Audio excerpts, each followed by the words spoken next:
നിത്യജീവനെ നഷ്ടപ്പെടുത്തിയ മനുക്കുലത്തിന് തിരിച്ച നിത്യജീവനെ പ്രാപിപ്പാൻ ദൈവം ഒരവസരം തന്നിരിക്കുകയാണ്.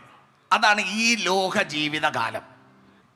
ജനിച്ച് മരിക്കുന്നതിനിടയിലുള്ള ഈ ജീവിതകാലത്ത് നിനക്ക് നഷ്ടപ്പെട്ടു പോയ നിത്യജീവൻ പ്രാപിക്കുവാൻ ഉള്ള അവസരമാണ് പ്രധാന അവസരം. ഹല്ലേലൂയ. നീ പട്ടിണി കിടക്കേണ്ടി വന്നാലും, നിനക്ക് വീടില്ലാതെ പോയാലും, നിനക്ക് ജോലിയില്ലാതെ പോയാലും, നിനക്ക് നന്മകളൊന്നും ഇല്ലാതെ പോയാലും, ഈ ലോകത്തിൽ നീ നേടുന്നതെല്ലാം നിന്നെ കൈവിടും. ഹല്ലേലൂയ. നിന്റെ സ്വത്ത് നിന്നെ കൈവിടും, നിന്റെ വീട് നിന്നെ കൈവിടും, നിന്റെ വസ്ത്രങ്ങൾ നിന്നെ കൈവിടും, നിന്റെ കാർ നിന്നെ കൈവിടും, നിന്റെ ബാങ്ക് ബാലൻസ് നിനക്ക് പ്രയോജനം ചെയ്യുകയില്ല. എല്ലാം വിട്ട് നീ പോകേണ്ടി വരും.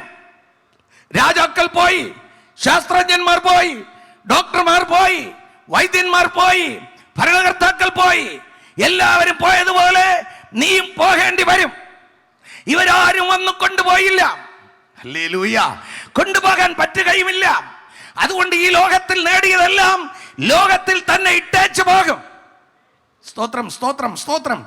അതുകൊണ്ട് പണത്തിന് വേണ്ടി വെമ്പൽ കൊള്ളാതെ, സ്വത്തുക്കൾക്ക് വേണ്ടി വെമ്പൽ കൊള്ളാതെ, നശിക്കുന്ന സമ്പാദ്യത്തിന് വേണ്ടി പകലായി വെമ്പൽ കൊള്ളാതെ, നിത്യജീവനെ പ്രാപിച്ച് നിലനിർത്തുവാൻ വേണ്ടി നിന്റെ ജീവിതം സമർപ്പണമുള്ളതായിരിക്കട്ടെ.